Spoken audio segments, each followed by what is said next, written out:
lugar del Premio Manuel Espinosa Iglesias por su investigación sobre la corrupción en el sistema financiero. Fue becaria Edmund J. Zafra de la Universidad de Harvard y titular de la Cátedra Alfonso Reyes para México, Centroamérica y el Caribe de la Sorbona de París, y en el ámbito público se ha desempeñado como secretaria de la Función Pública entre 2018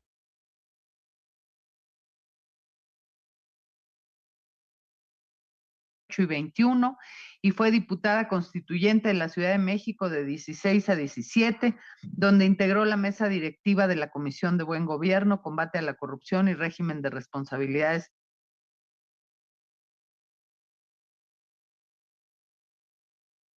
de los servicios públicos.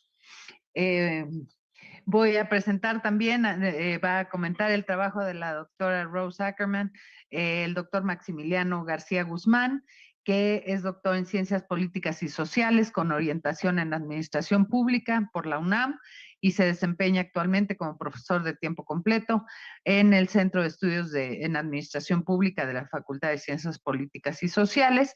Y ahí pues ha desarrollado una trayectoria importante en docencia, investigación y formación de estudiantes, y es miembro del SNI y ha participado también en diversos proyectos académicos de investigación relacionados con el estudio de las políticas públicas y el fortalecimiento institucional. Y en reconocimiento a su labor, en 2014 recibió la distinción Universidad Nacional para Jóvenes Académicos en el área de docencia en Ciencias Sociales, que es uno de los más altos reconocimientos que otorga la universidad a su personal académico. Y también va a comentar el trabajo de la doctora Rose-Ackerman, la doctora Guadalupe Correa Cabrera. Ella es profesora en la Universidad George Mason, ya nos decía Irma, especialista en estudios fronterizos, seguridad, migración, narcotráfico y relaciones México-Estados Unidos. Antes fue profesora de la Universidad de Texas, Valle de Río Grande, donde impartía cursos sobre seguridad y política internacional. Es autora y coautora de diversos libros sobre política, crimen organizado y seguridad en México, entre los que destacan Los Zetas, INC, Democracy in Two Mexicos, La Guerra Improvisada y Las 5 Vidas de Genaro García Luna. También ha coordinado obras colectivas sobre la región fronteriza y sus dinámicas comparadas. Ha ocupado cargos académicos relevantes como presidir la Association for Borderland Studies y es coeditora de la revista International Studies Perspectives, vinculada a la Oxford University Press, y se dedica a la investigación y análisis periodístico en temas de seguridad, narcotráfico y delincuencia organizada, participando como columnista en medios como Sin embargo y La Opinión, así como en espacios de análisis público sobre la situación de la seguridad en México. Bueno, pues una vez presentados las personalidades que vamos a escuchar, le doy la palabra a la doctora Susan Rose-Ackerman. Rose, you're very welcome, and we would like to hear you now. Gracias. All right. Time. Maybe okay, half an hour, 20 minutes. Okay. Yeah, can you do 20 minutes? No, yes, I think so. I'll watch. I have. You can wave at me. I should stop talking. Right. Feel free. Okay. Thank you very much for inviting me here and generous introduction. I could understand enough Spanish to hear praise. So thank you. Anyway, this paper that I asked Eréndira to circulate to you is maybe a little different from, or it is for me at least, something new. I've written a lot about corruption. You may have read some parts of my book, Corruption in Government, which is co-authored with a woman who's a professor, Bonnie Palifka, who's a professor at Monterey Tech.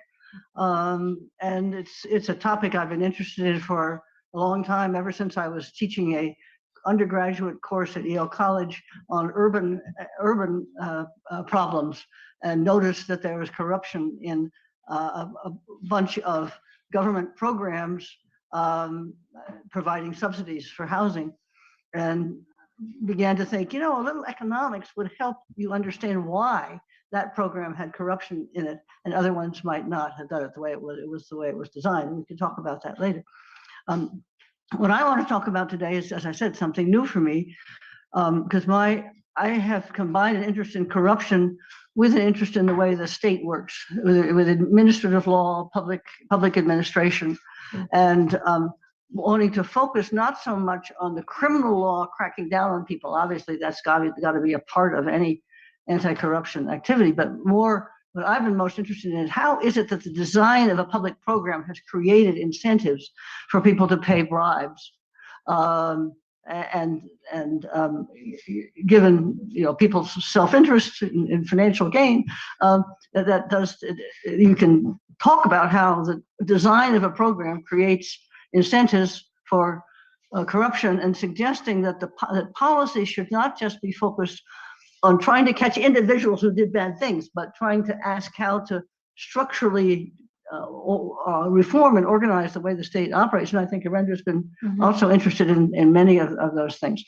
So here in this paper, I've been taking on, along with a co-author, one angle of this. And I should say that my co-author is a Norwegian economist who I've known for a long time. I've collaborated with her on some things on corruption. And she was head of the Norwegian antitrust agency for 3 years. And so has some real experience inside the way the government operating and the tensions that arise in doing that. And she was visiting last fall at Yale, and this paper came out of that collaboration with her. So the part that links back to our joint interest in corruption is the part of it that has to do with anti-money laundering. A very important aspect of certain kinds of large-scale corrupt deals. The people make money, say in Mexico or in Brazil or in Zimbabwe, and they don't want it to stay there. They want it to get somewhere else. So they want to use the banking system to get it, you know, into the United States or into London or into Frankfurt or somewhere like that. And it is the thing that is sort of distinctive about money laundering is that the way the law has been working, at least in the U.S., and I need to learn from you something about Mexico, because I don't know much about Mexico, other than that it happens probably, right? So you can tell me in the question. We don't have that in Mexico. No. Yeah. And of course, the money laundering that happens in Mexico is in collaboration with institutions in the U.S. or somewhere else. It's not just Mexico all by itself. That's the whole point. You're trying to launder it, so it doesn't look like it's bad money. So we're interested in the way in which money laundering operates. And as I was saying, the distinctive thing about that as a problem is that you're asking banks who are just want to transfer money. It's just money. You know, they just want to transfer the money. And then you tell them, you know, some of that money came from some kinds of illicit activity, criminal activity, and it's up to you, the banks, to have reports, to file reports with the state about what's going on. And the banks don't, of course, like that, right? And they may go along with it, but they say, yeah, you're taking on a job that's the state's job to figure out what's the problem, and we realize that we have all this compliance requirement forms that we have to fill out, things that we have to do, but it makes it a kind of a distinctive problem in that the control of money laundering is being put on the shoulders not just of the state but on private banks, which are, of course, the node, the place where it is happening. The second thing we looked at is antitrust, which is not directly connected with corruption in most cases, bribes in the sense, that kind of corruption, but may certainly be connected with illegal, or is defined through the law as certain kinds of economic activity being illegal activity, particularly cartel activity, monopolizing markets. And those could be perfectly legal markets. They're not markets in drugs. They're not markets in automobiles or coal or something like that, right? And there can be monopolization in those markets, which works against the competitive forces in the market. So, and Tina, as I said, has this really on the ground experience in how a antitrust things might work. So both of these things raise a set of interesting questions, enforcement questions, in the sense that in both cases they are mostly across the world, and I think in Mexico, but you can tell me, carried out through individual cases. That merger is going to be anti-competitive. That cartel in this particular area is smothering competition. That bank is located in our country or outside of our country, is a source, has made it easy for people who have illicit funds to get them out of the country. So the enforcement has mostly been at the level of individual cases. Let's bring the individual cases and see what happens. I have mostly in my other work, mostly focused on regulatory areas like the environment, where much of what happens, at least in the US, is you have a statute, and then the agency that's supposed to be enforcing the statute promulgates general regulations. So as they say, a law that says control air pollution, right? And then there's a regulation that sets up standards that companies have to fulfill in order to comply with the law. And so the process of promulgating that regulation is a very important part of the law. That to what extent is it based on scientific information, scientific expertise? To what extent is there consultation with civil society groups, with industry groups, with labor groups that might have an interest or a concern with what's happening? Does the state have to give general public reasons to everybody about what they did? Is there a way to challenge it? So those are the things that I know the most about. But that's not these areas. And although in fact one of our arguments in the paper is that it would actually improve things, we think, if the agencies charged with antitrust or charged with anti-money laundering could think more generically about what they're doing and operate more through a general rulemaking process that was tied in some way to democratic accountability, to getting expert information, and then to explaining what the general rule is, and needing to justify it and give reasons. So let's think a little bit about the antitrust area for a bit.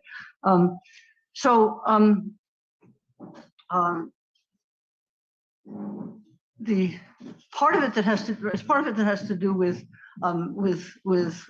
focusing on getting rid of cartels, on getting rid of mergers, and very often what happens, at least in the U.S., is that there's two kind of problems here. One is operating through guidelines rather than rules, right? So at least in the U.S., we have things called merger guidelines, right, in which somebody wants to merge with somebody. Some firm wants to merge with another firm, and the question is, will that be anti-competitive? Will that reduce the competitiveness of the market? And they set up some guidelines about giving some information to firms about when the agency is likely to prosecute this or not prosecute it, let it go forward or not let it go forward. But they're just guidelines, they're not general rules.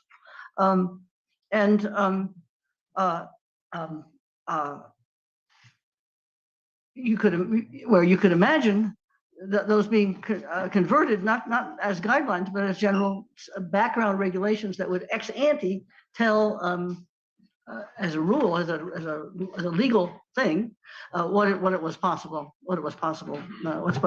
to do. Oops, all right. my papers are blowing away. And so, we'll get to another page here.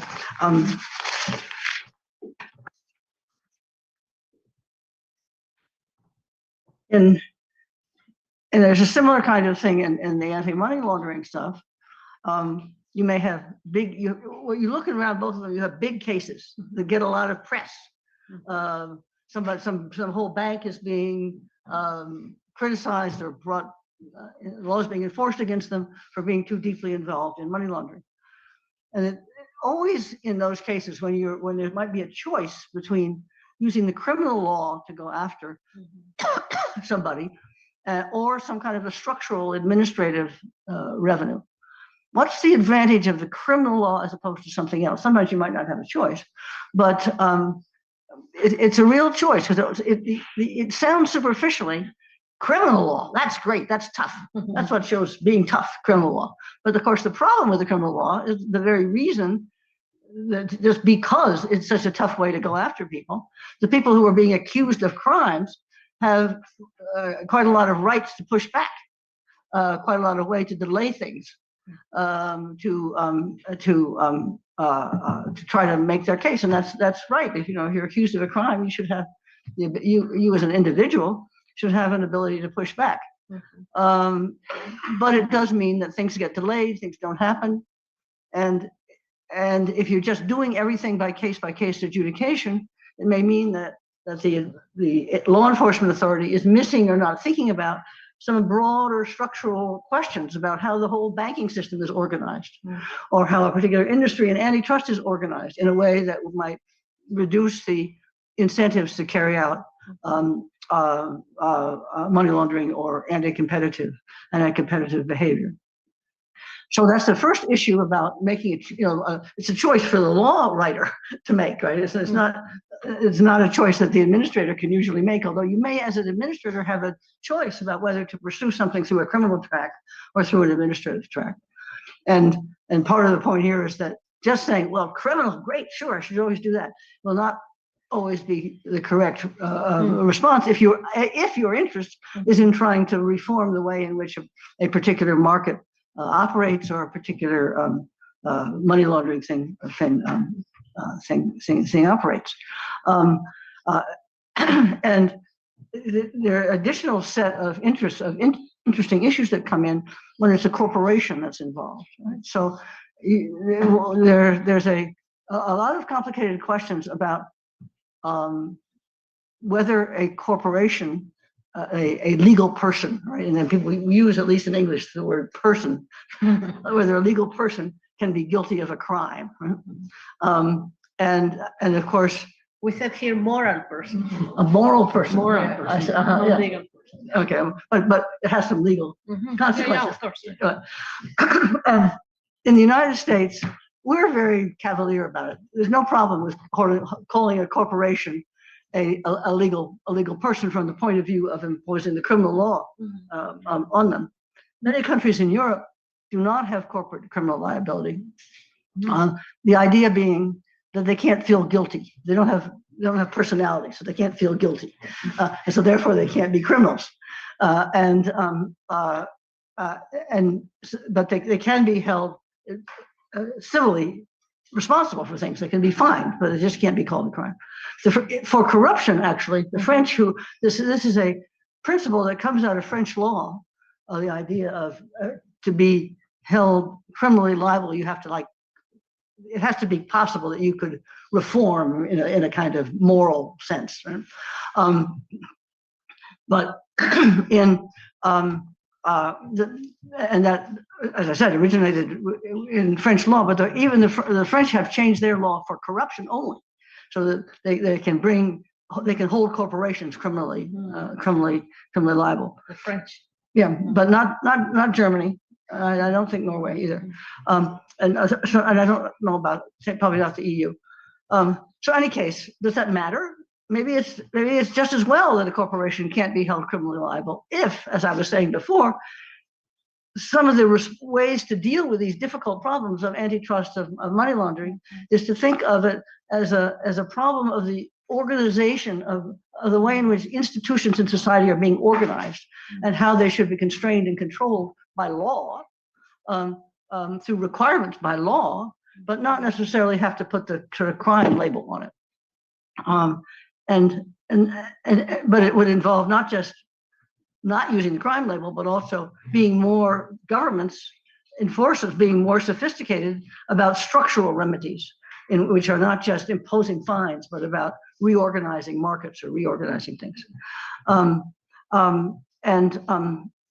So it's because one difficulty when you talk to people who work on antitrust, and we did, not just Tina, but some other people, there is a problem within the community of people who bring antitrust cases and they're enforcing antitrust, is the worry that the corporations that are found to have violated the antitrust laws, and they say, okay, you have to pay, $500 million, $2 million. They say, it's just the cost of doing business. We're doing all this other stuff.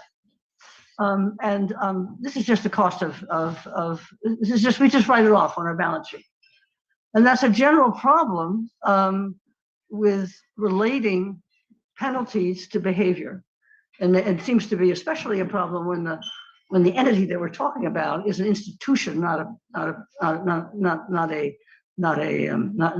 person. And that if you're really concerned with, if you, the government agency, are really concerned with more competitive markets or more less dirty money, getting into the rest of the system, the focus should be on structural remedies, on behavioral changes that particular firms have to make, and that are then act as models in other situations.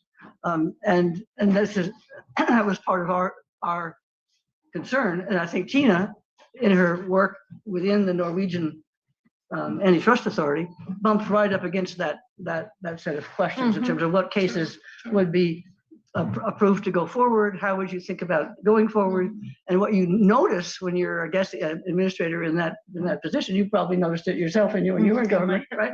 You see a sort of a structural thing that's a problem, and you see some people who are violating the laws, and you go, oh, I'm really mad at those people, and that's fine. But the ultimate goal is not just to kind of punish individual people, but to kind of think about ways in which the markets and have been effective. Maybe I think I'm going to about my time, but one thing I thought was interesting in talking about looking at the European cases, and you can tell me about Mexico, is the language of human rights being applied to corporations. So I think we're used to thinking about human rights as about human beings, right? People. And so you tend to be, very, very concerned with human rights violations having to do with social welfare, with social welfare, with health, with education, with housing, with things like that, with the way in which people are treated in prison, individualized things. But corporations sometimes say, oh, we're people, moral people or whatever, and so therefore human rights apply to us. And I think that's unfortunate. Although even that, you have to recognize that of course corporations have rights, have legal rights as legal entities that they will of course refer to protect themselves. But invoking invoking the language of human rights seems to be not what's the right word to say? Not appropriate. That's the kind of vague way to say it. And it turns out that in the European case, if the fine is too big, that then gets interpreted as you need to be treated as if you were a moral person. Now, of course, there are people. Any of these institutions have people behind them, and you can go after some of those people. But it's once again pointing. I think my general point that I'm trying to make, and maybe I've just made it several times, is that the way to go, we better in both of these areas. We're more thinking to be about not getting the particular bad guys. That needs to be a part of it, obviously, but not just that, but about what is it in the underlying structural systems and the relationship between the state and society and the banks and operate that leads to people doing these things, and that if we recognize that if there are chances for private gain, individuals and institutions are likely to take advantage of them, and so part of the enforcement process should not just be going, I don't mean to deny you need to go after the bad guys individually sometimes, but if you just concentrate on that, you're going to miss the fact that there's a reason why those bad guys have picked that particular market or that particular set of issues to go after, and not something else. And that needs to be a piece of the way in which public officials, governments think about it. And courts are not going to do that. Courts are not very good at making, sometimes courts get asked, as they have in the United States, to design structural remedies for something. It's happened in some areas having to do with school systems, urban school systems, or institutions for people of severe development disabilities, and where the courts are ordering an institution to reform itself. Those have usually not worked out well because the courts do not have bureaucracies to do these things. Okay, 3 minutes is perfect. Courts do not have the bureaucratic capacity to be the structural reformers themselves. They can oversee it and be background actors in this area. But if we're talking, because this is part of administrative law. You guys, I realize, are not lawyers, most of you. I'm not, but I'm not a lawyer either. But I kind of play like I am. Who's lawyer here? No lawyer, none. Except your son. And he didn't go to law school. Yeah, I didn't go to law school. You can learn law. Don't be scared of law, right? That's the basic point. But lawyers like to say they know it all, but they don't, right? But anyway, that's basically my message. Oh, thank you. Okay.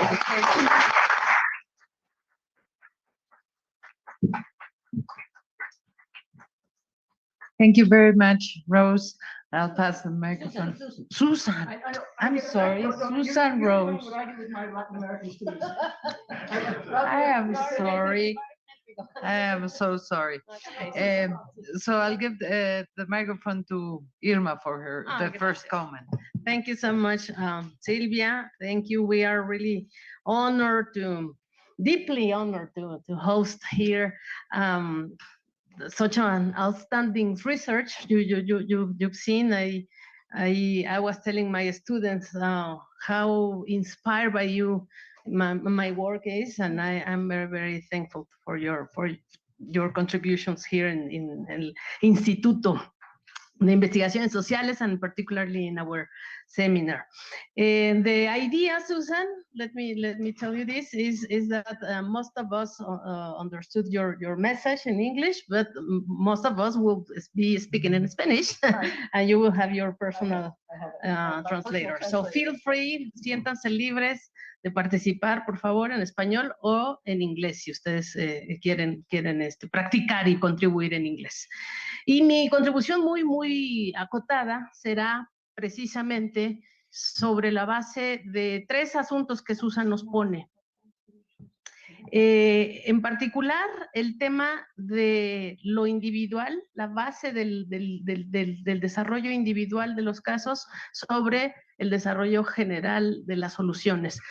Una palabra que Susan nunca dijo, pero que está abajo de esto, one word you never mentioned, but in my word is very important, is impunity. For me, structural corruption is incredibly linked to impunity. ¿No? Siempre he dicho, ustedes lo saben, que la hermana siamesa de la corrupción estructural es la impunidad, y que sin impunidad no habría tanta corrupción en México, y que precisamente la corrupción se vuelve estructural porque se alimenta de la impunidad. Hay una cuestión muy fuerte, y creo que lo que dice Susan de carry on individual basis versus aplicar una base más general tiene que ver con la impunidad. Y entonces ese es el primer punto que me gustaría que le tradujeras a Susan, Regina. You got it? Perfect. She got what you said. Perfect. Okay. Entonces, la aplicación de las reglas más generales versus la aplicación de las reglas caso por caso, ¿qué tanto se vincula la impunidad en México? La segunda cuestión que me gustaría retomar del caso de Susan es esto del criminal law sobre administrative law, o sea, el derecho penal sobre el derecho administrativo. Ella nos dice, si ustedes entendieron bien y leyeron bien en el texto, que muchas veces el derecho administrativo es más útil, digamos, más fértil en el caso del lavado de dinero que el caso del criminal law, que suena más bonito para la prensa y suena más mediático y suena más político aplicar la ley criminal, pero que a lo mejor la ley administrativa, dice ella, podría tener mejor resultado. Yo lo quiero poner en el caso nuestro mexicano, que además ella está aprendiendo, quiere aprender de nosotros, de nuestras reflexiones del caso nuestro mexicano al revés. O sea, y yo habiendo sido secretaria de la Función Pública, que es el nodo del derecho administrativo sancionador, es decir, del derecho del law track, ¿no?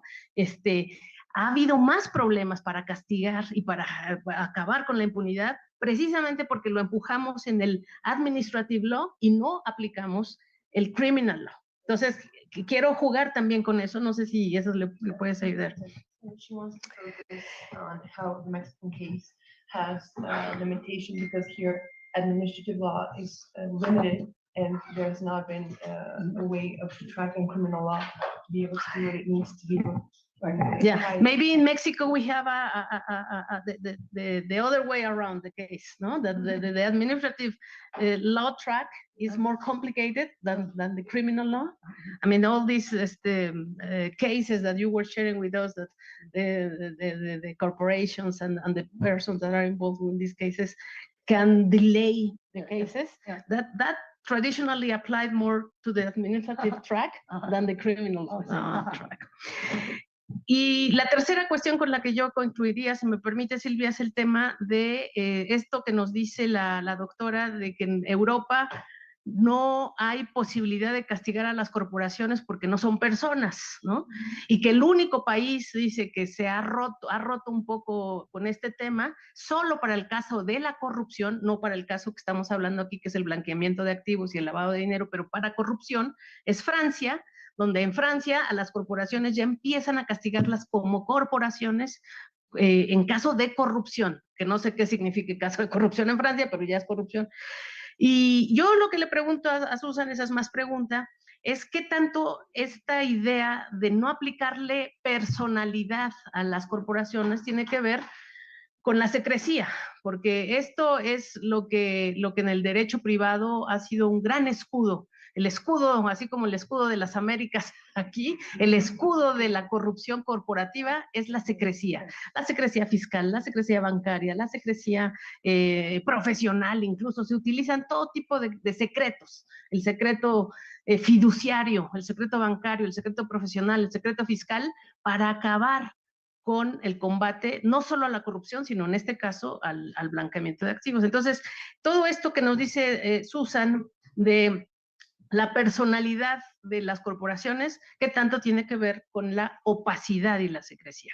Y esa es mi tercera pregunta y agradezco mucho la atención a todos ustedes.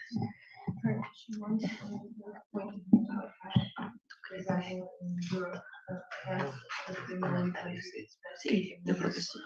But she was wondering if you could explain a bit more if you think that the effects that companies and private institutions are protected behind privacy and the laws that make them not accountable to what they do, and if that is a way that they are limiting I don't know enough about the private European privacy. Do you agree if we take the comments and then you answer them all together? Okay, so I'll pass the microphone to Guadalupe Correa. Thank you very much. It's a pleasure, Susan, to be here and to have read your very sophisticated and important paper with Tina Zoraide. I don't know if I prepared some comments, very, very short comments in English because, I wanted to do it in English, and very brief comments in Spanish. So, I mean, this idea if laws of human rights apply or not to corporations is key, and something that I don't think about because I'm Mexico and I studied Latin America. But this comparative analysis taught me a lot. So thank you very much for this very excellent and ambitious paper. It's a pleasure to engage with the work that brings together anti-money laundering and antitrust, that are two fields that are rarely analyzed in the conversations. When I think about cartels, I study cartels and I study, Mexico and Latin America. When I think about antitrust laws and think about, these are the real cartels, right? These are the real cartels. We talk about Exactly. So it was perfect. These two fields that are not very, very commonly analyzed, but that clearly share deep structural similarities. So in my very brief remarks, I would like to highlight 3 points: the strength of the paper's core conceptual contribution. Second, a need, in my view, for greater precision in the comparison it advances, the question of Irma Eréndira. And third, how bringing in the case of Mexico helps to sharpen, probably, and in some ways complicate the argument, much complicate the argument. You're basically, comparing two sophisticated systems, and ours is much more complex. But I always come back to where I belong to. So I think that the paper's most compelling contribution is really the distinction between what the author calls the authors call the cop and the coach models of regulation. This is a powerful and intuitively appealing framework. The paper shows that anti-money laundering regimes tend to operate as supervisory system-oriented frameworks, all that, but that emphasize monitoring, compliance, and ongoing interaction with firms. That's something I don't think about. Like, really, in Mexico, we don't think that about the antitrust. Well, comparing the two, and antitrust enforcement remain largely investigation-driven and sanction-focused, relying on ex post adjudication and high penalties as a means of deterrence. At the same time, you both demonstrate that in practice, both systems converge around case-by-case enforcement and the increasing use of large fines, even as the underlying misconduct remains difficult to detect and measure. This insight, for me, is particularly important in a world where corporate wrongdoing is opaque, transnational, and embedded in complex organizational structures. The complexity that's also very well connected with my own analysis. My second point is that the comparison between anti-money laundering and antitrust would benefit greatly from more analytical precision. The paper itself notes a crucial difference in anti-money laundering. Private firms are effectively deputized as agents of the state, tasked with monitoring their clients and reporting suspicious activity. And in antitrust, by contrast, firms are the objects of enforcement, not its instruments. This is not simply a variation with a shared regulatory model. It reflects two fundamentally different governance logics. One is a delegated surveillance regime, and the other is a market correcting regime. Clarifying this distinction more explicitly would definitely strengthen your argument, particularly when it comes to the paper's normative recommendations. It raises an important question: to what extent can lessons from a supervisory compliance-based system like AML be meaningfully transferred to a domain like antitrust, where the state is confronting rather than partnering with private actors? That's a question. And just a third point, which is the value of introducing a case like Mexico and also complicating it as a kind of stress test for the paper argument. It's a very complicated paper. I had to read it several times, but to really get a little bit of that. Mexico is particularly relevant because it sits at the intersection of U.S. regulatory influence, global AML standards, especially those promoted by the Financial Actors Task Force, and deeply entrenched illicit economies in the AML domain. Mexico has adopted a very robust, relatively robust on paper, right, formal framework. This is what we all will do very well. We have good people that think about it. So it has implemented FATF standards, strengthened its financial intelligence capacities, and expanded reporting obligations for financial institutions. And yet large-scale money laundering persists. Enforcement is uneven. It's something that that of course, our expert, Irma Sandoval, understands very well. And outcomes often appear selective or politicized. This reinforces one of the paper's central claims, that building elaborate compliance system does not necessarily translate into effective deterrence, but the Mexican case also adds another layer to the analysis. It suggests that the problem is not really one of institutional design, but also one of the capacity and political will. The political will is kind of very important. A similar pattern can be observed in antitrust. Mexico's competition authority is often regulated as technically sophisticated and formally independent. However, market concentration remains high in key sectors, and enforcement has had limited success in transforming underlying economic structures. Once again, this aligns with the paper's concern that case-by-case enforcement, even when accompanied by significant fines, may not be sufficient to achieve broader regulatory goals. But here too, the Mexican case highlights something that is less developed in the paper. This is the role of political economy. Regulatory outcomes are shaped not only by legal frameworks, but also by power asymmetries, which is something that, you know, it's in my heart as Mexican, entrenched economic interests and the broader political environment in which agencies operate. What the case of Mexico ultimately suggests is that the question is not only whether regulations should act more like cops or coaches, but also under what conditions they are able to function effectively in either role, right? And that's what I was thinking when I was reading your paper. In contexts where institutions are constrained, fragmented, or subject to political pressures, regulators may struggle to act as either. This does not undermine the paper's argument, but it does point to the importance of integrating more explicitly political economy perspectives into the analysis that we're talking about.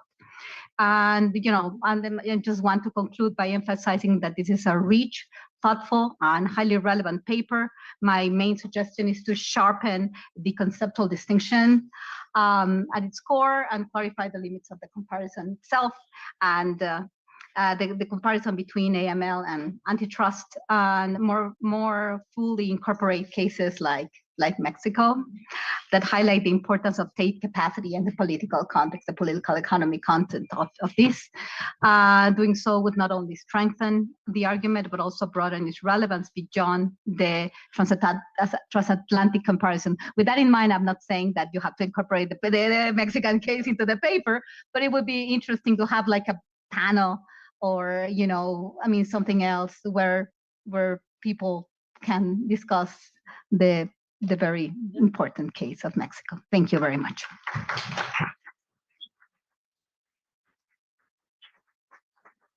Thank you very much, Guadalupe. Max, your turn, please. Ready? Es un honor estar, gracias, participando en esta.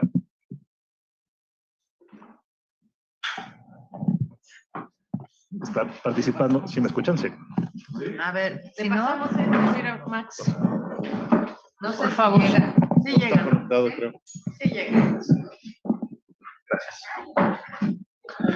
Bueno, pues muy buenas tardes a todas y a todos. Es para mí un gran honor participar en esta mesa en donde estamos escuchando principalmente a la doctora Susan Rose-Ackerman. I'm a huge fan.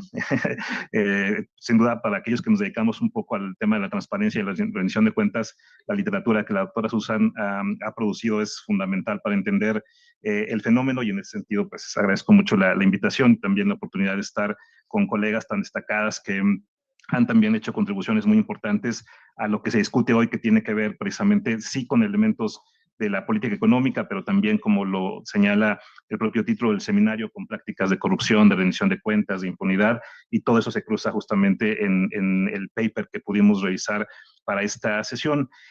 Yo igual voy a procurar ser muy breve con mi comentario. Creo que es más bien importante escuchar las respuestas o las ideas de la doctora Susan, y yo voy a orientar un poco mi participación respecto a los temas que conozco, que tienen que ver precisamente con la administración pública, en específico pues la importancia del diseño institucional para que puedan generarse mejores condiciones de vida para la población. Uno podría pensar que el tema del lavado de dinero, pues a veces nos resulta ajeno porque pensamos en estas grandes empresas que mueven capitales a nivel internacional y pensamos que nuestro bolsillo como ciudadanos no tienen implicaciones mayores, y me parece que sí lo es, y el paper nos muestra con mucha claridad justo cómo estas dinámicas se relacionan con elementos que tienen que ver con la democracia, incluso con el mercado en el sentido público, y también con las propias instituciones de gobierno.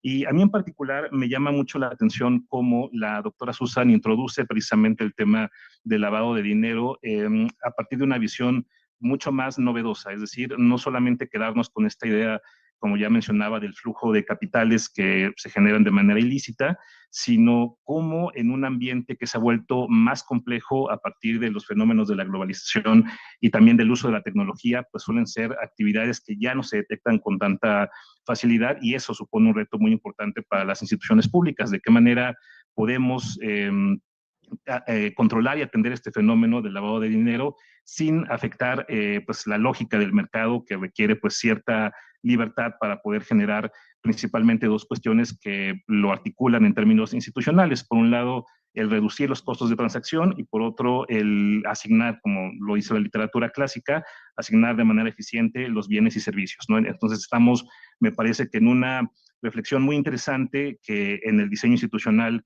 es muy importante y que tiene que ver con la identificación de los valores que vamos a promover. ¿Qué nos va a interesar más en la regulación? ¿El castigar la actividad que consideramos ilícita, o el no afectar, como señala el propio título de la conferencia y del paper, el no afectar la libertad del mercado para que esto pueda desarrollarse de manera eficiente? Y además, la doctora Susan me parece que pone énfasis en un punto que, salvo la mejor opinión de los expertos aquí en México, no solemos discutir tanto, y que tiene que ver con la conexión entre diferentes ramas del derecho. Ella nos pone dos en la mesa, que es el derecho penal y por otro lado el derecho administrativo, y la gran pregunta que ella hace es ¿cómo los combinamos? ¿De qué manera articulamos una política mucho más eficiente para combatir este fenómeno, poniendo énfasis en lo que puede decirnos el derecho penal en términos de castigo, de sanción, de definición de tipos penales, y por otra, los mecanismos administrativos que nos pueden ayudar a regular de mejor manera a ciertos actores que, no hay que desconocer, tienen un poder económico muy importante y que en esa medida pues es difícil controlarlos. Aquí hay un concepto que me vino, digamos, a la mente sin que esté desde luego en el texto, y que ni siquiera sé si es correcto decirlo así, pero me parece que esta idea que ella plantea sobre una especie de discrecionalidad positiva, es decir, que sea la autoridad quien decida bajo ciertos criterios si se elige el canal penal o se elige el canal administrativo, y eso me parece importante porque eso nos vuelve a colocar en el centro de la discusión la importancia que tiene la autoridad pública como un actor que decide, pero que decide a partir de ciertos criterios que no necesariamente van a estar estandarizados en la norma. Y eso pues es un elemento fundamental para esta discusión sobre diseño institucional que me parece está apoyando el argumento de la lectura. Yo iría cerrando esta inquietud en términos de qué tipo de elementos tendríamos que considerar en el planteamiento de un diseño institucional que nos pueda ayudar a atender este fenómeno, que en este caso sí, insisto, está centrado en la idea del lavado de dinero, pero que me parece que puede ser replicable a otras decisiones de gobierno, y que tiene que ver con la importancia que tiene el funcionamiento de las instituciones en la atención de este tipo de cuestiones que pueden generar distorsiones en el mercado. E inicio, digamos, como este panorama del diseño institucional con un elemento que me parece clave, que es la confianza. Sobre todo en el caso del mercado, de la regulación de las actividades económicas, un elemento sustantivo que debe reflejar la autoridad en su actividad es la idea de confianza, pero esta no se genera sola, sino que se requieren un conjunto de insumos para que esta pueda surgir, y que van de la mano de otros elementos que se han puesto aquí en la mesa, que tiene que ver, por ejemplo, con la certeza, con la integridad, incluso ya no solamente en el sector público, sino también en el sector privado, y como ya lo decía muy bien la doctora Irma, si esto no está arropado de una clara política de no impunidad, pues de poco nos servirían instituciones que nos permitan funcionar en este sentido. Yo dejaría únicamente una pregunta a la doctora Susan sobre la mesa, que tiene que ver sobre el diseño de la agencia responsable de este tipo de políticas. En México tenemos a la Unidad de Inteligencia Financiera, que es la principal responsable del combate al lavado de dinero, pero en donde, lo voy a decir tal cual, sin filtros, pues resultados claros en esta materia, pues prácticamente no vemos. Estamos más bien centrados en otro tipo de dinámicas que tienen que ver con el dinero ilícito en campañas electorales, pero no necesariamente prácticas de lavado como se expusieron aquí. Entonces a mí me gustaría mucho escuchar la respuesta de la doctora en términos de qué encontró en esta revisión comparada que hizo, pensando en el diseño de las agencias responsables para atender este fenómeno. Muchas gracias.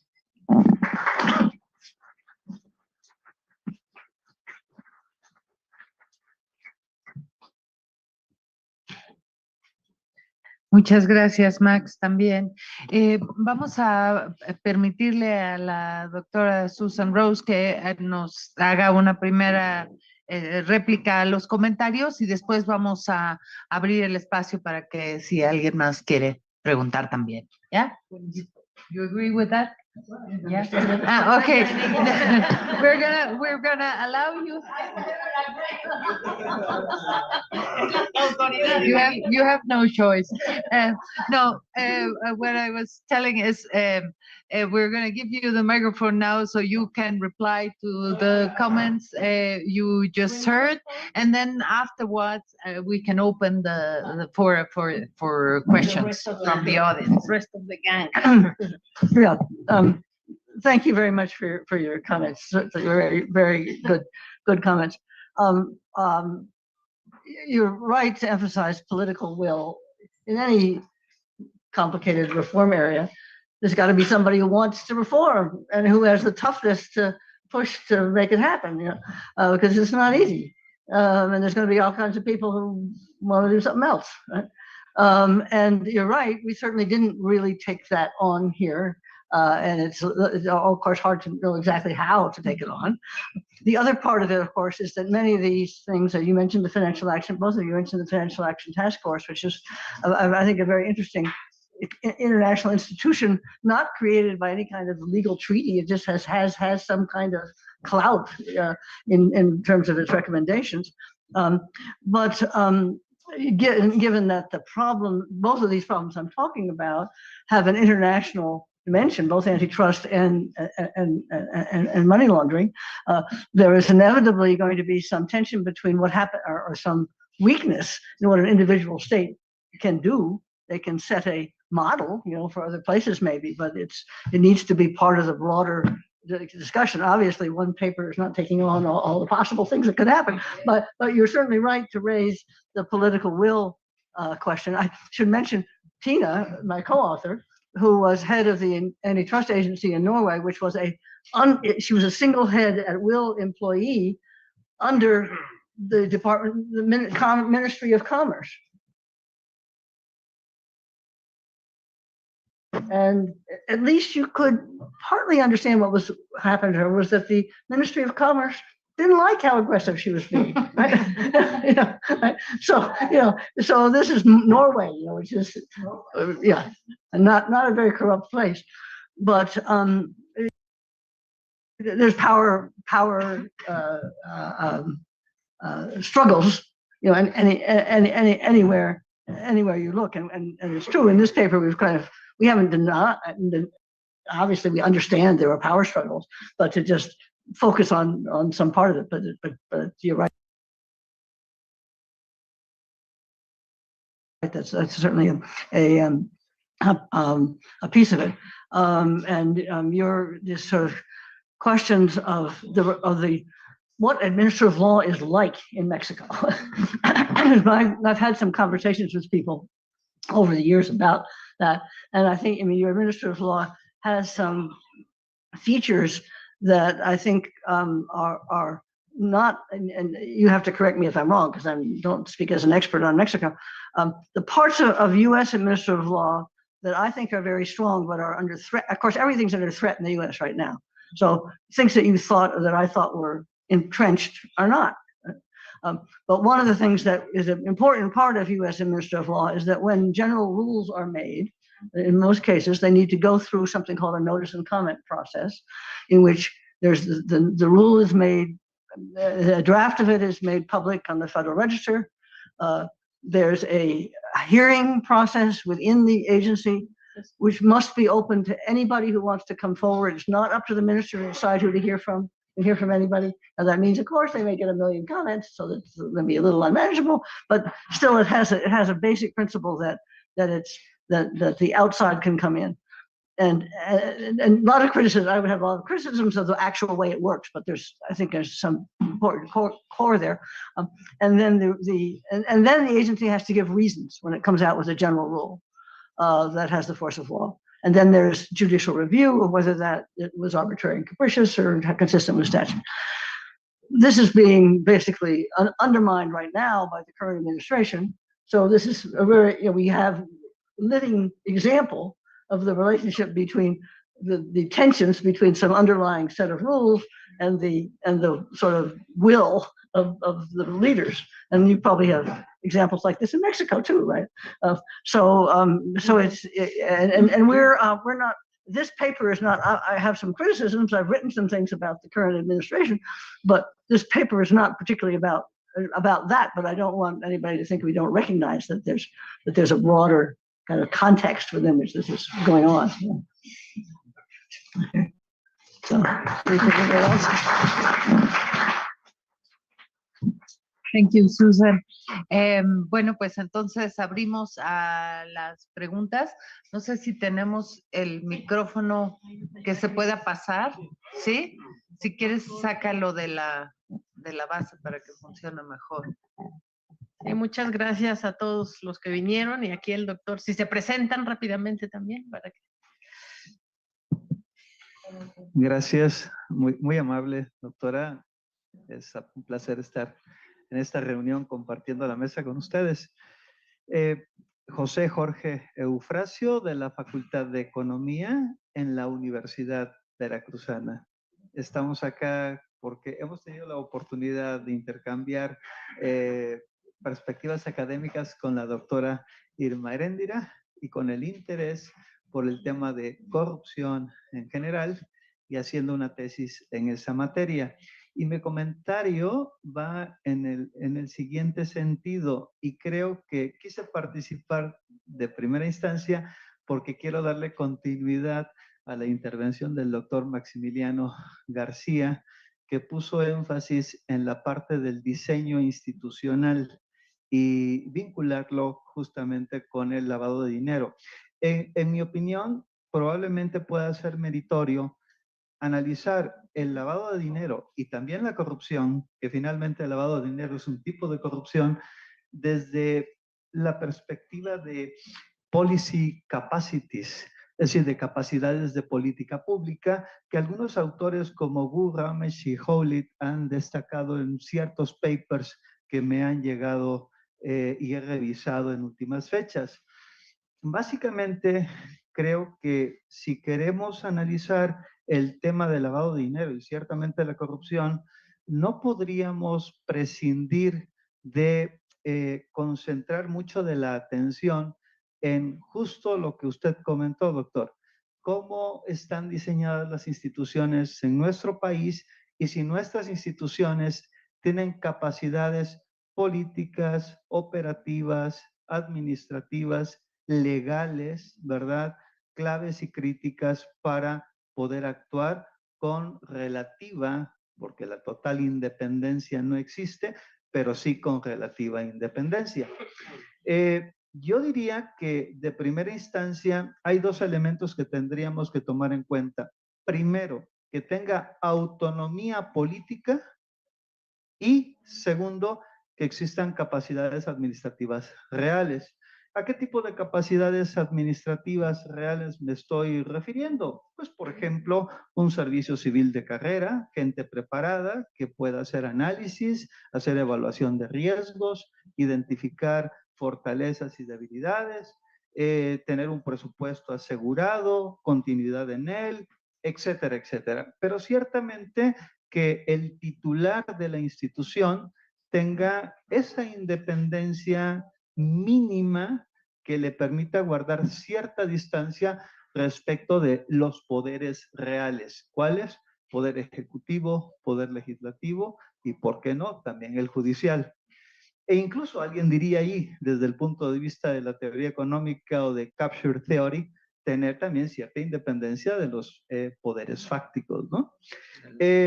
Finalmente, no quiero extender mi participación, pero creo que haría falta o sería necesario retomar otras experiencias que existen, por ejemplo, en términos de los reguladores de servicios públicos privatizados, lo que se conoce como Public Utility Regulation, que en determinados países, en Europa, por ejemplo, en Inglaterra, todos los servicios públicos fueron privatizados, pero la administración de estos servicios públicos quedó en manos de un grupo de individuos profesionalmente muy capaces, con un director general que bueno, tenía renombre, es elegido de manera independiente como un cuerpo técnico y no como un cuerpo político.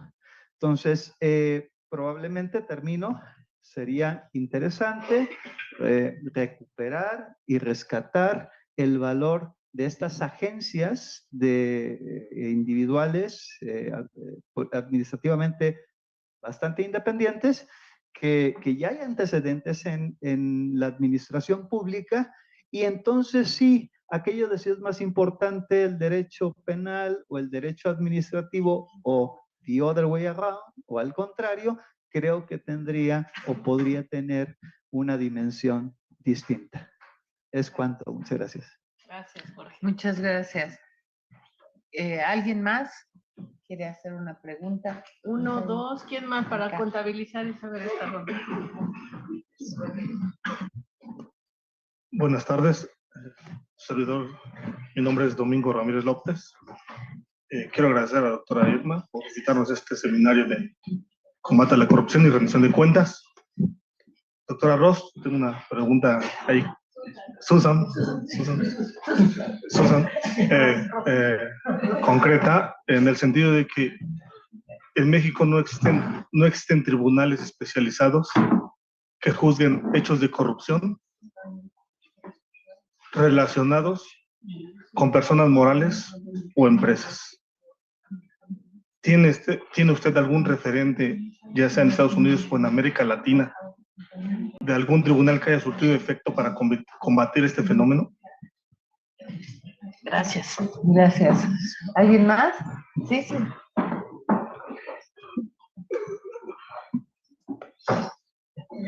Buenas tardes. Quiero agradecer a la doctora Irma Eréndira Sandoval por su invitación. Mi nombre es Veranda Ramírez, vengo de Chiapas, de la Universidad Autónoma de Chiapas. Es un gusto y un placer estar aquí escuchando a la doctora Susan.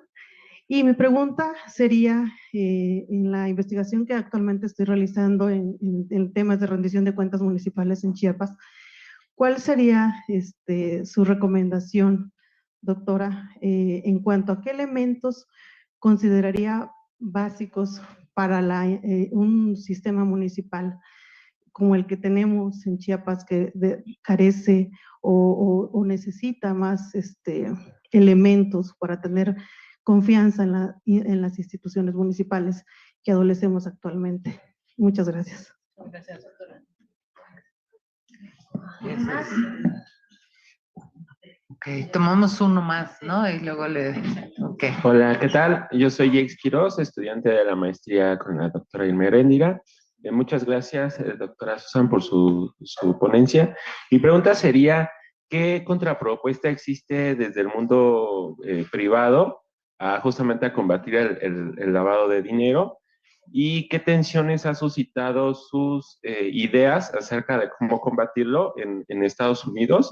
Es decir, ¿qué otros caminos son como más convencionales o que rivalizan con sus ideas? Y si hay algún otro país que le haya llamado la atención y que le gustaría a lo mejor incorporarlo en sus escritos a futuro, más allá de esta comparación noratlántica, ¿no? De Estados Unidos y de Europa. Gracias. Gracias. Okay. So can we give you the microphone back, yeah, to answer the question? All right.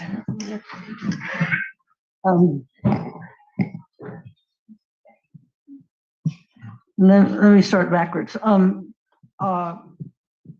I think we should. I don't have a good answer to your question. I think that's a research project for you, right? You know, but a place to look is the Financial Action Task Force, because they do country evaluations every few years and publish their information. Now, of course, it's always a problem, as Eréndira and I know, with corruption. People don't want to let you know about it. Right?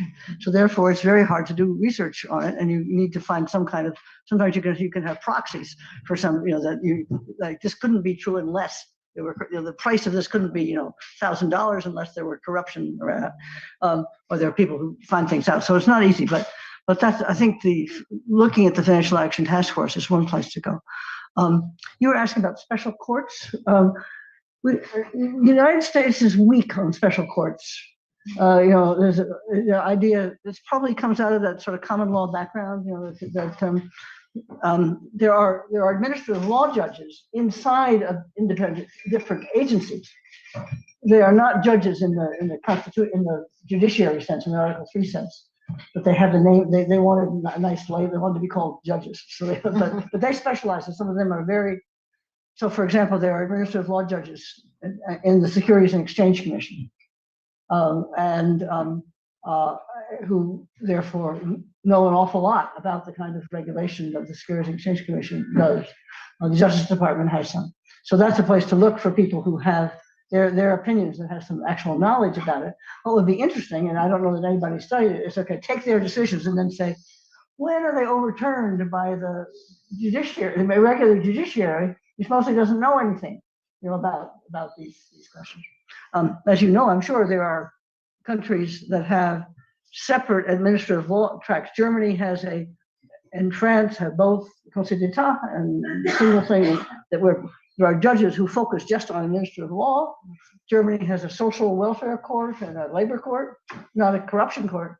Some of you may know, there's proposals guys are proposing an international anti-corruption court, which would be to try heads of state who are corrupt. I think this is a terrible idea. And why not? I mean, if it existed, it might be okay, but why would it ever exist? Why would a country ruled by a kleptocrat